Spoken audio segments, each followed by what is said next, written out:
भक्तवृन्दसमन्वितं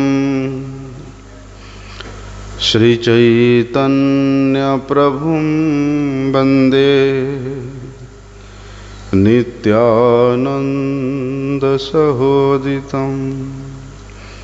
श्रीनन्दनन्दनं वन्दे राधिका चरणद्वयम् गोपीजनसमायुक्तं बृन्दावनमनोहरम् गुरवे गौरचन्द्राय राधिकाय तदालये कृष्णाय कृष्णभक्ताय तद्भक्ताय नमो नमः। वाञ्छाकल्पतरुर्भ्यश्च कृपा सिन्धुभ्य एव च पतितानां पावनेभ्यो वैष्णवेभ्यो नमो नमः। पतित पावन परम करुणामय परम आराध्यतम गुरुपाद पद्म नित्यलीला प्रविष्टम विष्णुपाद परमहंस परिव्राजकाचार्य अष्टोत्तर शत श्री श्रीमद् शिल भक्ति वल्लभ तीर्थ गोस्वामी गुरु महाराज जी के श्री अभय चरण कमल में अनंत कोटि साष्टांग दंडवत प्रणाम करते हुए उनकी अहेतु की कृपा प्रार्थना। परम आराध्यतम शिक्षा गुरुपाद पद्म नित्यलीला प्रविष्टम विष्णुपाद परमहंस शिल भक्ति विज्ञान भारती गोस्वामी महाराज के चरण कमल में अनंत कोटि साष्टांग दंडवत प्रणाम करते उनकी अहेतु की कृपा प्रार्थना करता हूँ।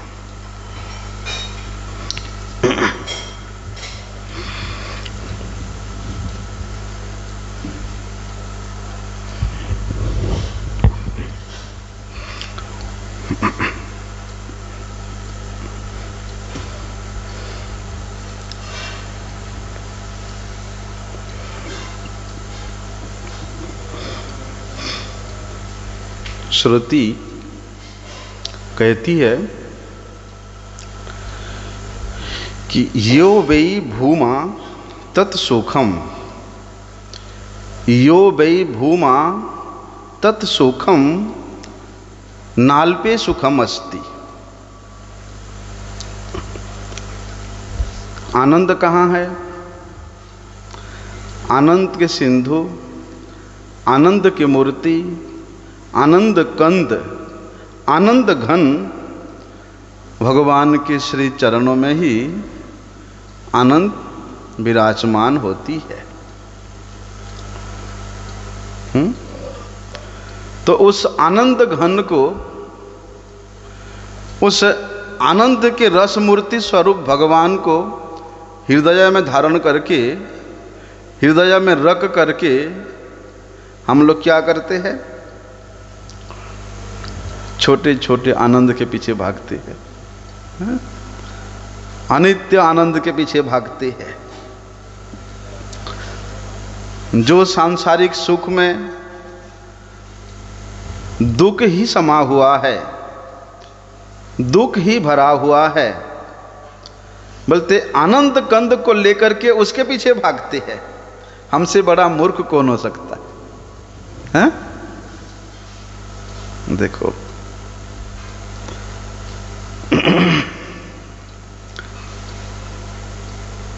बोलते हैं ना, अरे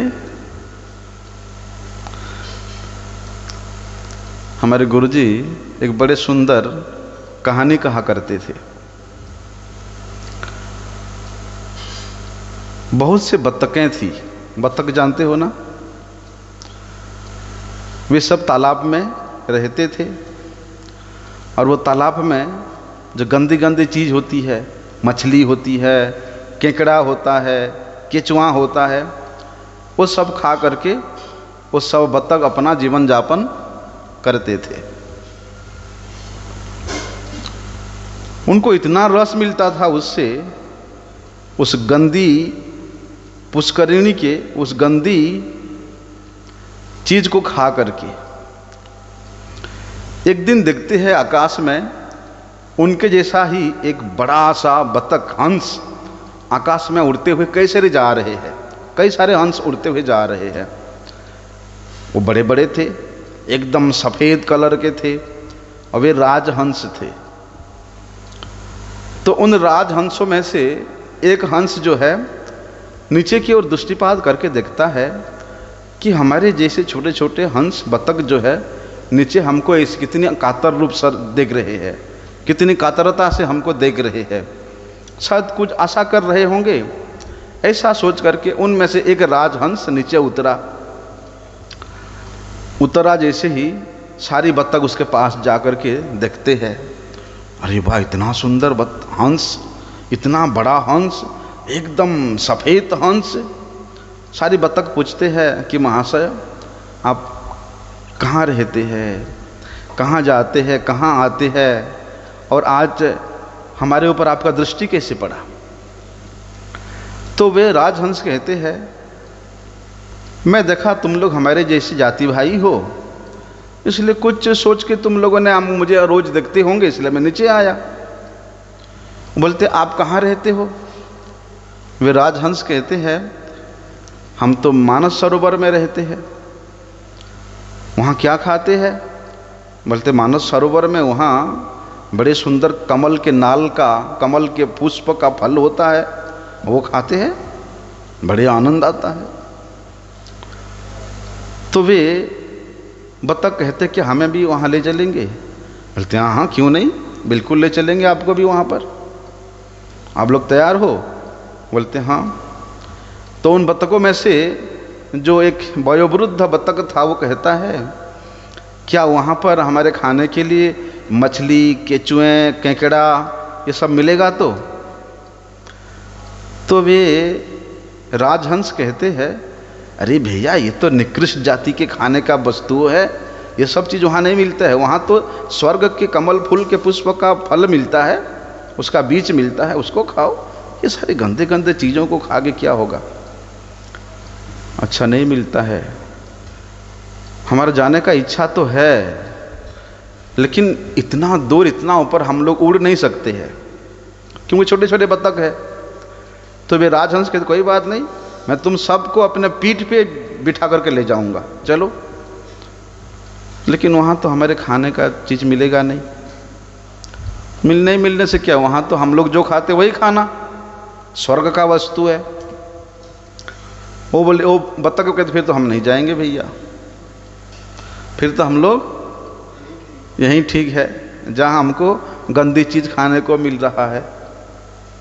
देखो ये छोटे छोटे सुख, ये मच्छी, केकड़ा हैं, केचुआ, ये सब कदर्य वस्तु के आकर्षण में रहने के कारण उनको वहाँ इतना सुजोग सुविधा मिला कि वे राजहंस अपने पीठ पे बैठा के ले जाने को भी तैयार हुआ,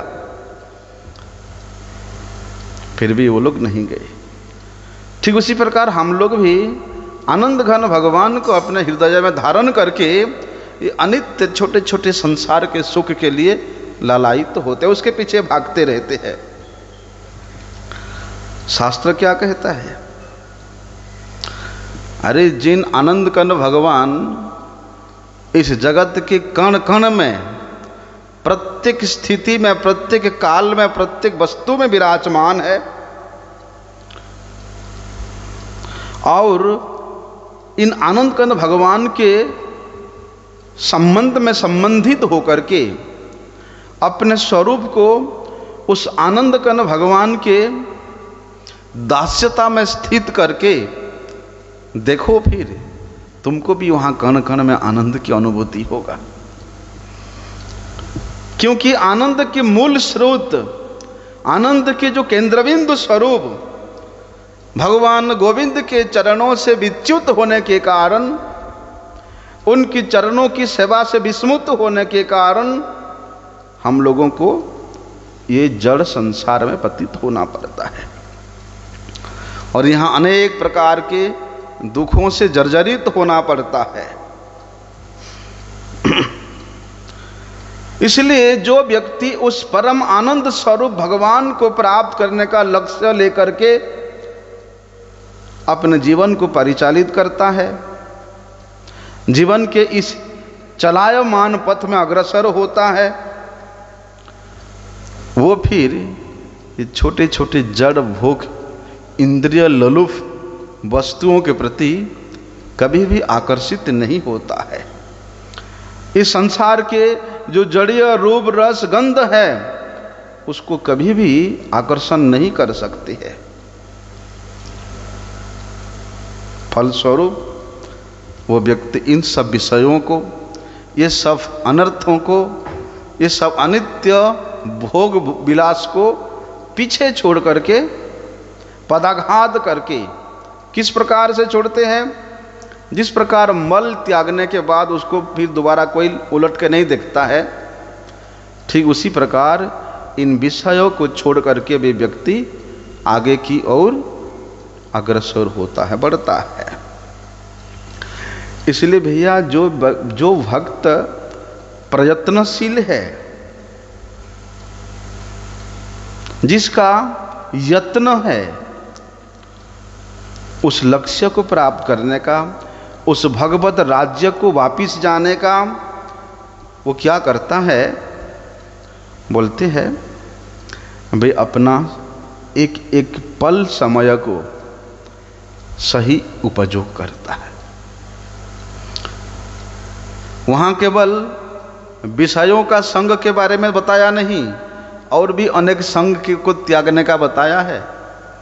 हाँ, कर्मी का संग, ज्ञानी का संग, स्वर्ग अपवर्ग प्राप्त करने का जो साधन है, साधक है, उनका भी संग, मुक्तिकामी का संग को भी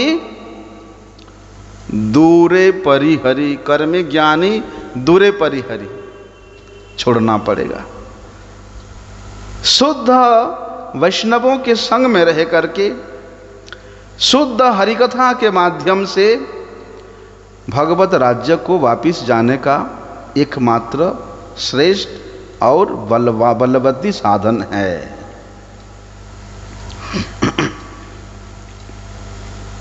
जो लोग कर्मी है, ज्ञानी है, या जो विजातीय है, दूसरे जाति की है, भक्ति जाति के नहीं है, मुक्ति जाति की है, मोक्ष प्राप्त करने की जाति की है,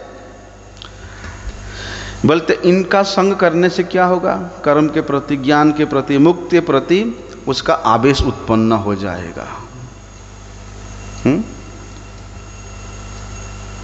जिस प्रकार से जल तो तरल है, वे तरल जल यदि उसको एकदम -डिग्री में रख दिया जाए तो वे बर्फ बन जाता है, और वे बर्फ बनने के बाद अधिक शीतल हो जाता है, जल से भी अधिक शीतल होता है ना? ठीक उसी प्रकार भगवान का कृपा घनीभूत होकर के, सांद्रीभूत होकर के एक आकार धारण करती है। वो आकार क्या है? एक विग्रह रूप धारण करती है, वो है श्री गुरुदेव। वे गुरुदेव साधक भक्त के हृदय में क्या शांत करते हैं? दावानल को शांत करके, संसार दावा नल नीढ़लोक त्रणाय कारुण्य घना घनत्वम, बोलते उस अनल को, उस दावानल को शांत करके, उसके हृदय को शीतलता रूप जल प्रदान करके, ज्ञान प्रदान करके, हम लोग बोलते ना ओम अज्ञान तिमिरांधस्य, ज्ञान रूपी शलाका दे करके उसके अज्ञान को दूर करते हैं। वो अज्ञान क्या है? कृष्णस्तु भगवान स्वयं, शास्त्र कहता है कि कृष्णस्तु भगवान स्वयं, भगवान श्री कृष्ण ही स्वयं भगवत्ता है। भगवान के भगवत्ता के ऊपर लेश मात्र भी जिसका ज्ञान नहीं है, जिसका विश्वास नहीं है, वो हमारा अज्ञान है, वो अंधकार है। तो श्री गुरुदेव ज्ञान रूपी शलाका के द्वारा जीव के हृदय में, शरणागत शिष्य के हृदय में वो तत्व निरूपण करते हैं कि कृष्णस्तु भगवान स्वयं। वे श्री कृष्ण ही स्वयं भगवान है, वे ही सर्व कारणों के परम कारण है, वे ही अनादि आदि गोविंद है। ये ज्ञान, ये आलोक उसके हृदय में जागरण करके उसके हृदय को शीतलता प्रदान करते हैं। कहते हैं ना, श्री गुरु चरण पद्म केवल भक्ति सद्म। श्री का मतलब क्या है? श्री का मतलब होता है संपदा, प्रेम संपदा। जो उस प्रेम संपदा का अधिकारी है, मालिक है, वे है श्री गुरु।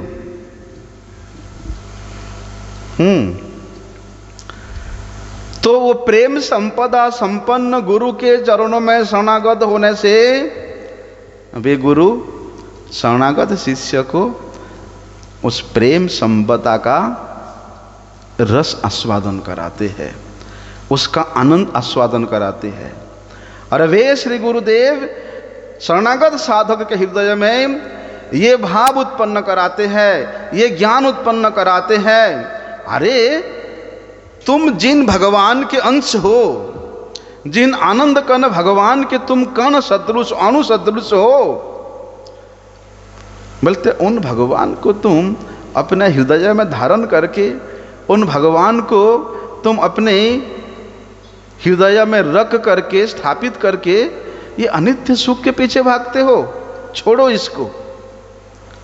केवल उस अनित्य सुख नहीं, बल्कि उस नित्य सुख को प्राप्त करने के लिए कर्मी की, ज्ञानी की, मुक्ति कामी की, बोलते इनका भी संग को त्यागना पड़ेगा, परिहार करना पड़ेगा। कर्मी ज्ञानी जत परिहरि दूरे, दूर से इन लोगों को परित्याग करना पड़ेगा।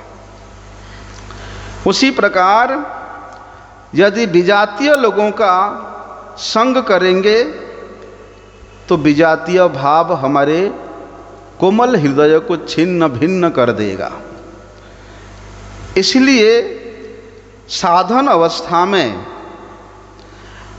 मन को इधर उधर नहीं भटका करके स्थाने स्थिताः श्रुतिगताम तनुबांग मनोभी, अपने गुरुपाद पद्म के उपदेश के अनुसार श्री गुरु आश्रय में रह करके, श्री गुरु आश्रम में रह करके, केवल आश्रम का मतलब ये नहीं है जहाँ केवल त्यागी लोग रहते हैं।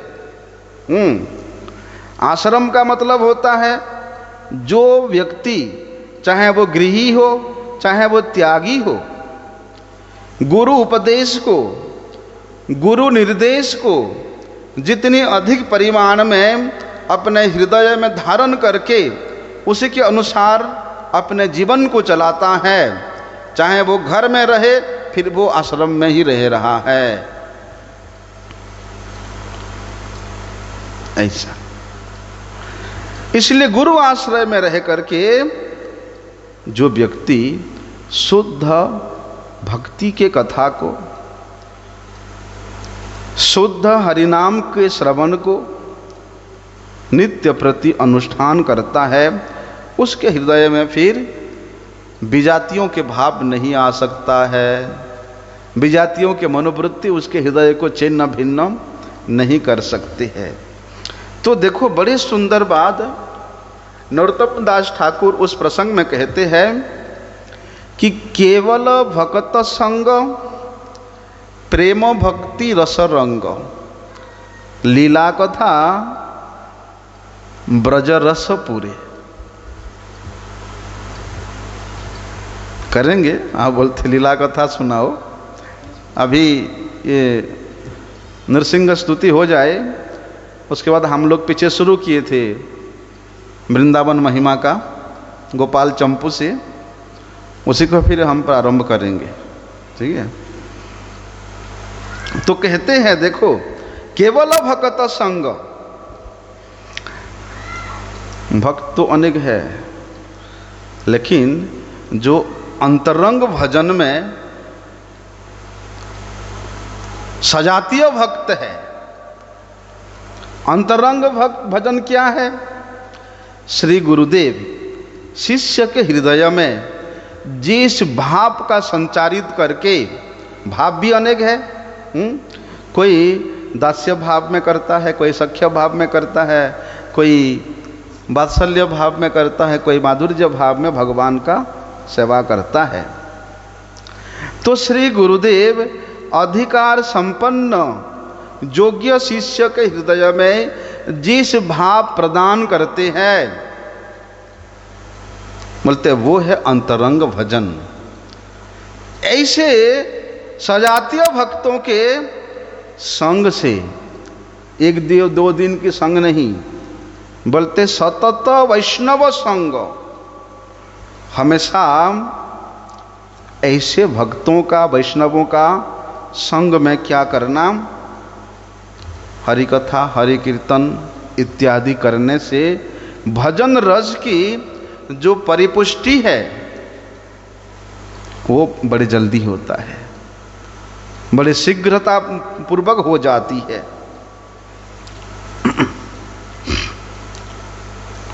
भक्ति साधन में भी अनेक प्रकार का भेद है। कोई ऐश्वर्य भाव से सेवन करता है, कोई माधुर्य भाव से सेवन करता है।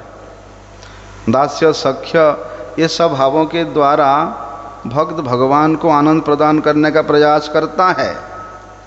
इसलिए जो भक्त जिस प्रकार के भजन अनुष्ठान करता है, उसी प्रकार के अपने भावों के, अपनी भाव के रस आस्वादन करने वाला जो भक्त है, जो साधु है, उसी का संग करना चाहिए। और भैया भक्ति धर्म में तो जो अपने से श्रेष्ठ वैष्णव है, जो अभिज्ञ वैष्णव है, जिनके हृदय में दया का गुण है,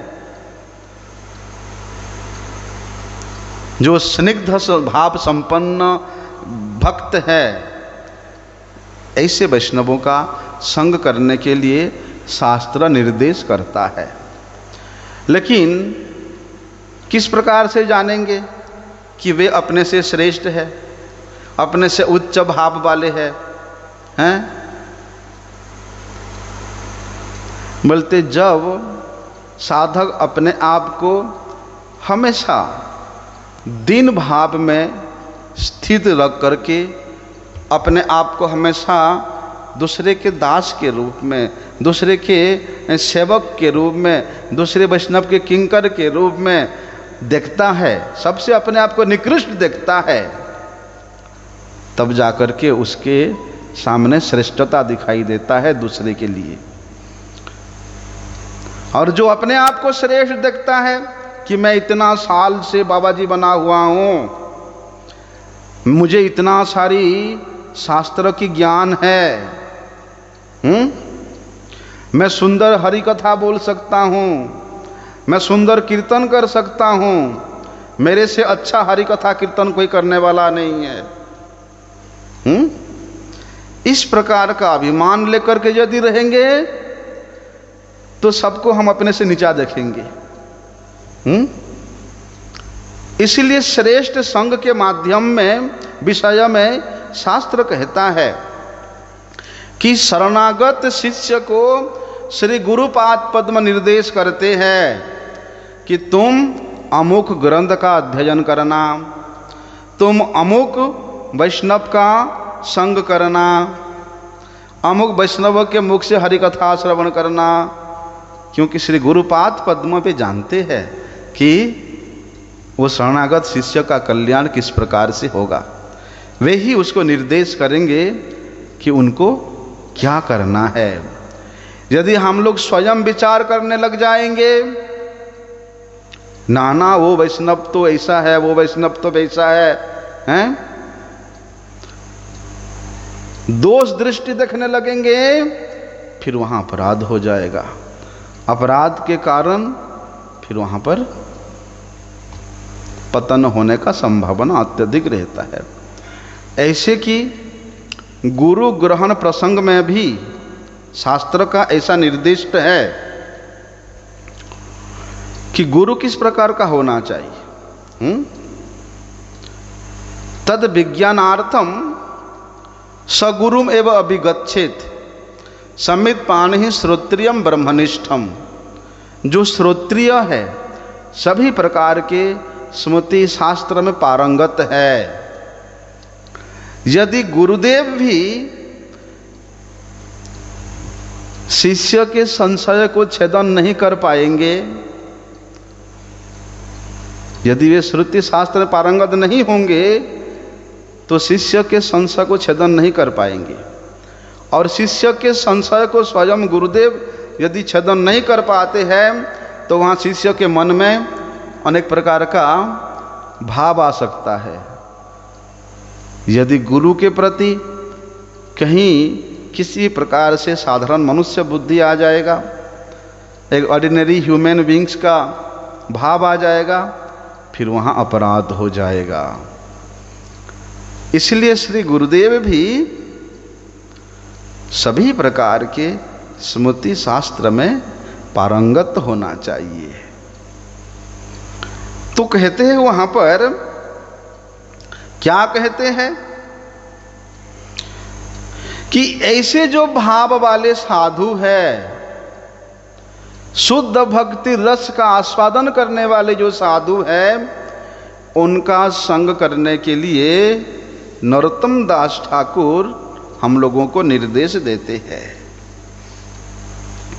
जो श्रेष्ठ है, हम तो श्रेष्ठ का संग करेंगे, श्रेष्ठ हमारा संग क्यों करेगा? देखिए, प्रभुपाद जी कहते थे, ये जितने भी शिष्य लोग आए हैं, ये मैं इनका गुरु नहीं हूं, ये सब मेरे प्रभु है।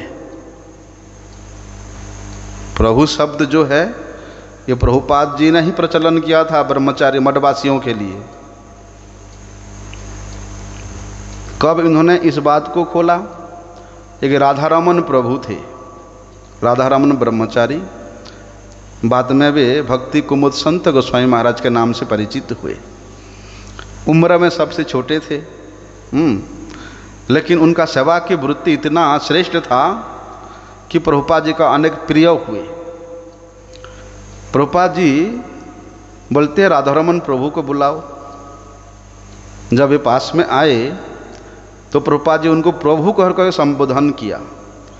तो राधारमन प्रभु उनसे कहते हैं कि प्रभुपाद जी, हे गुरुदेव, मैं तो एक छोटा सा एक सेवक हूँ, आप मुझे प्रभु क्यों कहते हैं?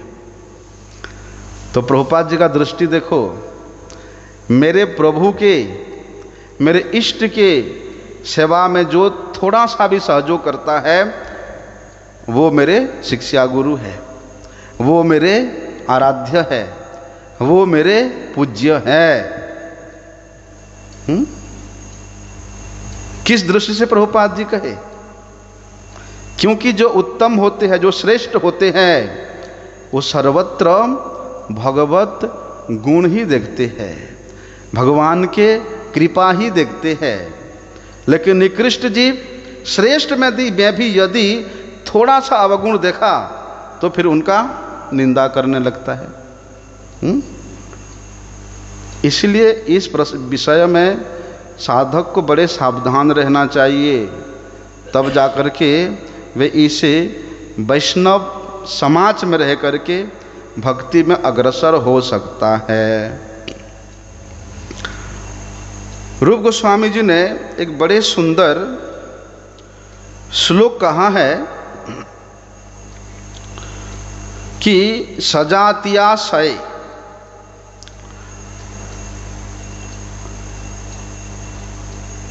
स्निग्धे साधु संग स्वतः बरे, कि सजातीय वैष्णवों का संग करना चाहिए। वैष्णव तो अनेक हैं? 4 प्रकार के वैष्णव संप्रदाय है। बोलते हैं उनमें से भी जो जिस संप्रदाय का वैष्णव है, जैसे कि गौड़ीय वैष्णव जन, श्रीमन महाप्रभु जी के सिद्धांत के अनुसार गोस्वामी गणों ने, रूप गोस्वामी जी ने, सनातन गोस्वामी जी ने, जीव गोस्वामी जी ने, उन्होंने जितने सारे शास्त्रों का रचना किया, उन सभी शास्त्रों में गौड़ीय सिद्धांत को ही श्रेष्ठ के रूप में उन्होंने विवेचन किया है। इसलिए गौड़ीय वैष्णवों को विशेष रूप से अन्य अन्य वैष्णव संप्रदाय का संग हृदय से नहीं करके अपने सजातीय वैष्णव संग करना विधान बताया है। स्निग्धे साधु, क्योंकि वहाँ पर वात्सल्य होता है, वहीं पर स्निग्धता होता है जहाँ पर शरणागति होती है। और वे शरणागति भी किस प्रकार से? बोलते अपने से श्रेष्ठ, अपने से वरिष्ठ, अपने से उत्तम दृष्टि जब होगा तब जा करके स्वतः बरे है। इसलिए भक्ति शास्त्र के सिद्धांत में तो भैया भक्त के आश्रय ग्रहण करने मात्र से ही भक्ति विषया, भगवद विषया जो रति है, जो दशा है, जो रस है, वो प्रतिक्षण परिवर्धित होती रहती है, बढ़ती रहती है। बोलते उस रस का आस्वादन करने के लिए, उस भक्ति धर्म में स्थित होकर के सेवा सुख रस का आस्वादन करने के लिए ही हम लोगों का जीवन है, हम लोगों का परम उद्देश्य है। इसलिए महाभागवत वैष्णवों के दर्शन करने से, उनके चरणों का स्पर्श करने से, उनके द्वारा संभाषण वार्तालाप करने से, भगवत प्रसंगमय प्रसंगों का श्रवण करने से, आलोचना करने से साधक के हृदय में बड़े जल्दी शीघ्रता शीघ्र क्या होता है? भक्ति का उदय हो जाता है। और जिसके हृदय में भक्त कृपा से भक्ति का उदय हो जाता है, वहाँ तो भैया फिर आनंद का आस्वादन होने लगता है। इसलिए केवल भक्त संग प्रेम भक्ति रसरंग, केवल भक्तों का संग करना और वहाँ पर प्रेम की कथा, भक्ति की कथा का आस्वादन करना। बोलते रस रंग शब्द बताया है। रंग का मतलब होता है भक्ति रस का जहाँ विशेष रूप से आस्वादन होता तो है, लेकिन आस्वादन की वैचित्र्य भी अनेक प्रकार से होती है। ऐसा बोलते उसीलिए क्या कहा? लीला कथा ब्रज रस पुरे। ये जो ब्रज है, ब्रजपुर है, ब्रज भूमि है, ये क्या है? एक भजन है ना, तुआ उद्दीपक जमानी, बोलते हैं इस ब्रज में भगवान के लीला का उद्दीपना होता है। उद्दीपना मतलब हृदय में अनुभव होता है। इसलिए ब्रज लीला के उद्दीपन क्षेत्र इस ब्रजपुर में, इस वृंदावन में रह करके क्या करना? महत व्यक्तियों का संग करना, सत्पुरुषों का संग करना, साधु का संग करना। साधु जिन्होंने अपने इंद्रियों को साध लिया है। साध लिया मतलब अपने आयत्त में कर लिया है और उन इंद्रियों को साध करके सद वस्तु के चरण में समर्पित कर दिया है, सद वस्तु के सेवा में नियोजित कर दिया है, वे साधु है जिन्होंने अपने इस प्रत्येक इंद्रियों को साध करके, अपने आयत्त में करके, अपने कंट्रोल में करके उसको भगवान के चरणों में समर्पित कर दिया है। वे ही, क्योंकि सद वस्तु एकमात्र भगवान है, सद वस्तु के लिए जिन्होंने सर्वस्व त्याग कर दिया है, वास्तव में वे ही साधु हैं। तो ऐसे महत जनों के, ऐसे साधु जनों का संग करना कहाँ? इस ब्रजपुर में, इस वृंदावन में। तो कहते हैं तब जाकर के वहाँ ब्रज के लीला का आस्वादन करने का सौभाग्य प्राप्त होगा। वो भी किस प्रकार से? प्रेम भक्ति के द्वारा रस आस्वादन करने का वहाँ पर जो सहज साध्य लभ्यता है और किसी विशेष कठिन परिश्रम से नहीं मिलता है। तो देखो प्रहलाद महाराज जी हम लोगों को वहाँ क्या शिक्षा दे रहे हैं कि दृष्ट्वा मया दिवि विभो अखिल धृष्णपानम आयु श्रियो विभव इच्छति जान जनो अयम। ये अस्मत् पितुः कुपित हास विजृंभित भ्रू विस्फुर्जितेन लुलिता नतुते निरस्तः।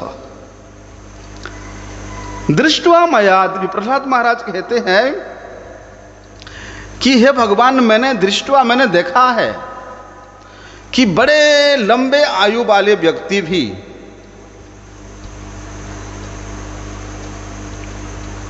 बड़े ऐश्वर्यशाली व्यक्ति भी, बड़े बड़े भोग विलास में प्रमत्त व्यक्ति भी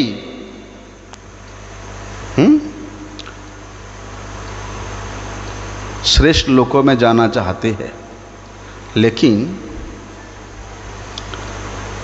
अस्मत् पितुः, मैं मेरे पिता हिरण्यकशिपु को देखा है। क्या देखा है? कि मेरे पिता हिरण्यकशिपु जब क्रोधित होते थे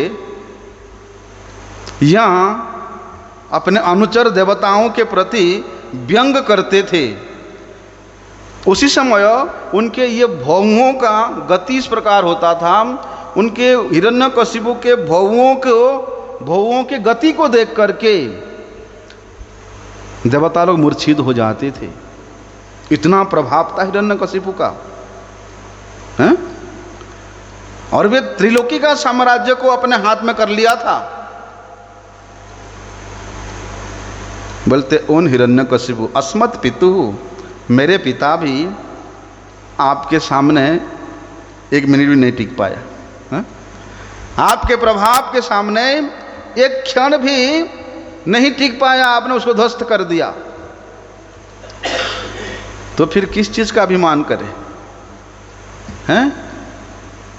मेरे पास इतना ऐश्वर्य है, मेरे पास इतना बल है, मेरे पास इतना प्रतिष्ठा है, मेरे पास इतना प्रभाव है, किसके महत्व को लेकर के हम लोग अभिमान कर रहे हैं?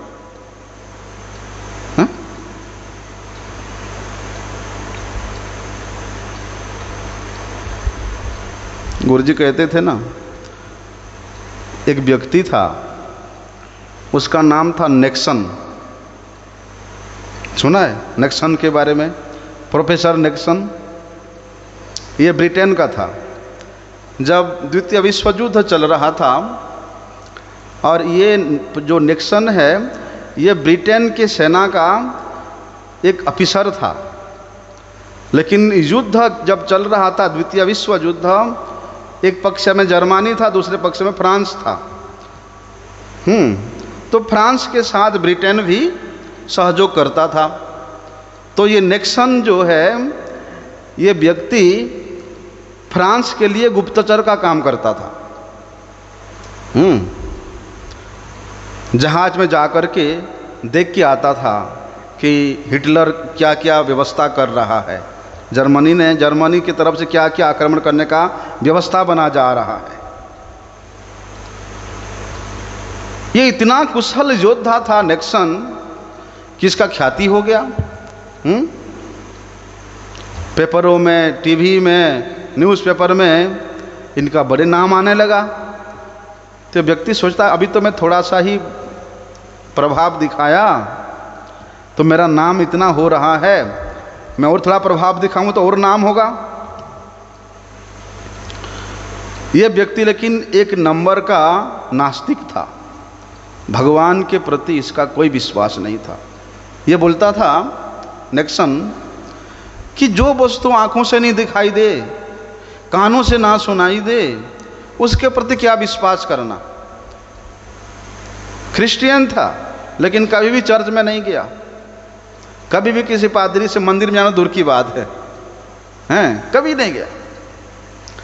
लेकिन वो व्यक्ति सोचा एक बार, यदि मैं मेरे जो योद्धा पोत को, जहाज, जो युद्ध करने वाला जो जहाज है, उसको यदि मैं जर्मनी के सीमा के और नीचे ले जा करके वहाँ का सारी गुप्त खबर ले आऊँ तो मेरे नाम और बढ़ जाएगा, मेरा ख्याति हो जाएगा। तो उस दिन वो व्यक्ति ने, उसके साथ और 2 जन थे और 2 सेना थे। निक्सन ने क्या किया, अपनी जो युद्ध जहाज है उसको जर्मनी के सीमा से नीचे करके उसने वहाँ का गुप्त खबर देखने लगा। और जर्मनी की सेना पहले से तैयार थे, शत्रु पक्ष का कोई भी जहाज आता उसको ध्वंस करने के लिए तैयार। जैसे ही ज़्यादा नीचे आ गया, जर्मनी की सेना की तरफ से फायरिंग किया गया, उसके जहाज के इंजन में लगा गोली। और ऊपर से वो नीचे गिर ही रहा था, उसको इतना डर लगा वो निक्सन को कि यदि कोई सर्वशक्तिमान है तो मेरी रक्षा करे।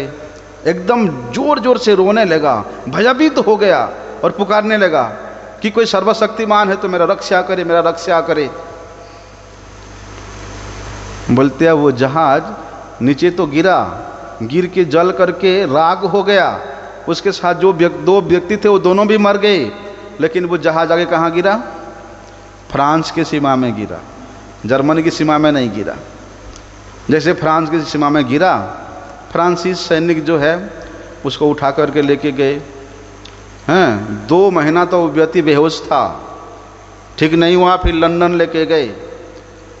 4 महीना बाद जब उसका होश आया तो सबसे पहले अपने साथियों के बारे में पूछा, दोनों तो मर चुके थे।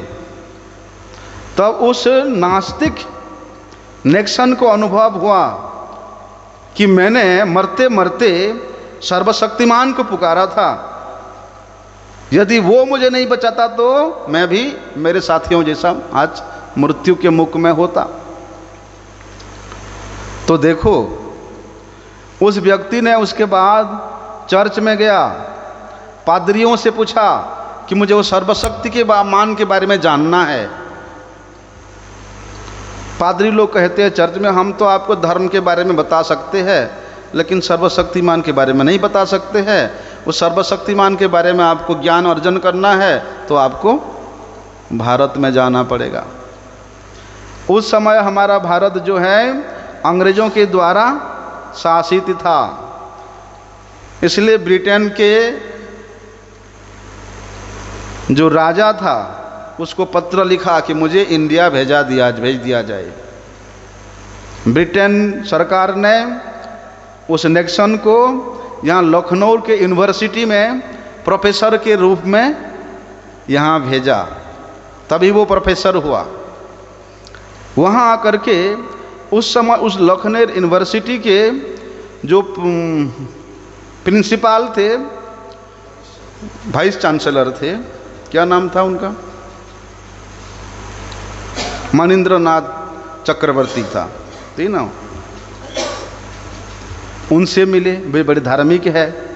उनके पत्नी से मिले, उनके पत्नी यशोदाबाई, वे भी बड़ी धार्मिक है, भगवत भजन करने वाली है। उनसे बड़ी चर्चा होने लगा। उनसे हरिनाम भी ले लिया। एक दिन जसोदाबाई की प्रेरणा से वे व्यक्ति मायापुर में आया। मायापुर में आकर के प्रभुपाद जी का दर्शन किया, प्रभुपाद जी के मुख से भगवत कथा श्रवण किया। उसके बाद तो हमेशा के लिए वे भारत में ही रह गया। बाद में अल्मोड़ा है ना उत्तराखंड में, अल्मोड़ा में उसका पोस्टिंग हुआ और वहीं पर वे भजन करते करते वो अपने किताब में लिखा है कि मैं इतना बड़ा नास्तिक था, लेकिन उस सर्वशक्तिमान भगवान मुझे बचाया, अभी मैं सबसे बड़ा आस्तिक हो गया हूँ।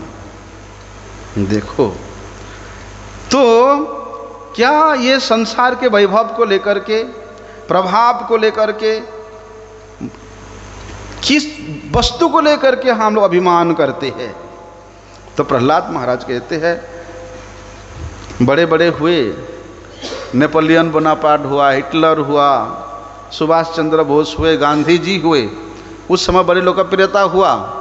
सब चले जाने के बाद उनका लोकप्रियता में भी धीरे धीरे कमी आ जाती है, लास्ट में ख़त्म ही हो जाती है। जैसे जैसे समय बीतता रहे तो सब भूल जाते हैं, उनकी लोकप्रियता भी समाप्त हो जाती है, उनका प्रभाव भी समाप्त हो जाती है, कुछ नहीं रहती है।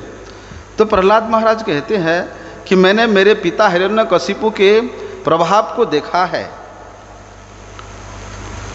देवता लोग उनके सामने आकर के थरते थे, इतना प्रभाव था। बड़े बड़े महिपाल दिग्पाल आकर के नतमस्तक होकर के हिरण्यकशिपु से प्रार्थना करते थे, बोलते इतना प्रभाव संपन्न अस्मत् पितुः मेरे पिता हिरण्यकशिपु को मैंने देखा भी है और उनके प्रभाव को अनुभव भी किया है। तब मैं इस निष्कर्ष पे पहुंचा कि ये संसार की, इस जगत की, इस प्रकृति की किसी भी प्रकार के महत्व को, किसी प्रकार के ऐश्वर्य को, व्यक्तित्व को, प्रतिष्ठा को महत्व नहीं देना चाहिए। जो काल के काल क्रम से प्राप्त हुआ है वो काल क्रम से नष्ट भी हो जाएगा, विनष्ट भी हो जाएगा। तो क्या करना चाहिए? कोई भी व्यक्ति ना तो अपने शरीर को हमेशा बना के रख सकता है। बड़े बड़े पहलवान देखे हैं आप लोगों ने, हमारे भारत का एक बड़ा पहलवान खली का नाम सुना होगा। आज उसका टांग का यह हालत है कि बड़े मुश्किल से वो चल पाता है, लेकिन प्रभाव ऐसा था एक दिन कि पूरे वर्ल्ड में उसका नाम था। खली के साथ युद्ध करने में सब घबराते थे, लेकिन वही खली आज उसके पैर इतना कमजोर हो गया कि वो चल भी नहीं सकता ठीक से। इसलिए ये प्रभाव, संसार के प्रकृति के इस अनित्य प्रभाव को लेकर के क्या अभिमान करना। बड़े बड़े शक्तिशाली, बड़े बड़े ऐश्वर्यशाली, बड़े बड़े प्रभावशाली काल के प्रभाव से सब बह जाते हैं।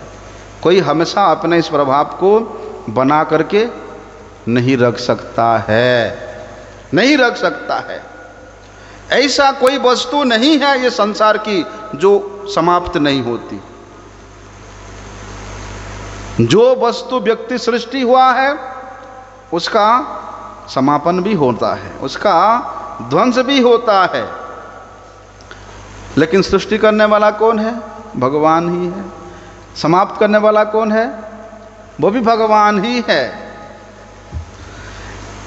जब सब कुछ क्रिया भगवान के इच्छा से हो रहा है, भगवान के द्वारा हो रहा है, तो फिर ये संसार के मनुष्य क्यों अभिमान करता है मेरा मेरा बोल करके? हाँ? अरे जो शरीर भी तुम्हारा नहीं है वो भी एक दिन तुमको छोड़ करके यहाँ मिट्टी में मिल जाएगा। उस शरीर से तुम ये शरीर संबंधी व्यक्तियों के लिए कितना कुछ नहीं किया। आज बोल रहा है कि मेरा पत्नी, मेरा पुत्र, मेरा पुत्री, मेरा परिवार। तू जब बुढ़ा हो जाएगा, तेरे शरीर अपारू हो जाएगा, तेरी चमड़ी ढीली हो जाएगा, आंखों में देखना कम हो जाएगा, दांत हिलने लग जाएगा, तो अभी अपने अपने करने वाले भी तुम्हें एक दिन लात मार देंगे, कोई नहीं पूछेगा। स्वार्थ के सब साथी है, स्वार्थ के सब बंधु है, स्वार्थ के लिए सब कुछ करते हैं। तो प्रहलाद महाराज कहते हैं कि ऐसी स्थिति में हम लोगों को क्या समझना चाहिए कि भगवान से बड़ा कोई नहीं है, भगवान से बड़ा दयालु कोई नहीं है, भगवान से ज्यादा प्रेम करने वाला कोई नहीं है, भगवान से ज्यादा स्नेह करने वाला कोई नहीं है। तो हम लोग ये सब प्रहलाद महाराज के इन उपदेशों के द्वारा जानते हैं और भगवान स्वयं कहते हैं कि तुम सर्वधर्मान परित्यज्य मामेकं शरणं व्रज।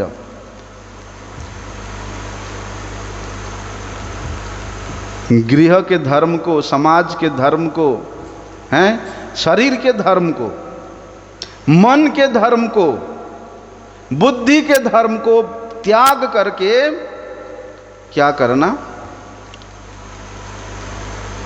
मेरे शरण में आ जाना, मेरे सेवा में लग जाना, मेरे भजन में लग जाना, मेरे भक्तों की संग करने में लग जाना। फिर तुम्हारा जो वास्तविक प्रभाव है, तुम्हारा जो वास्तविक ऐश्वर्य है, तुम्हारा जो वास्तविक प्रगति है, ना उसको कोई रोक सकता है, ना टोक सकता है, ना कोई उसको ध्वंस कर सकता है। क्योंकि भगवान कहते हैं, क्या कहते हैं अर्जुन को कि वो प्रभाव को न हन्यते हन्यमाने शरीरे, कोई उसको नष्ट नहीं कर सकता।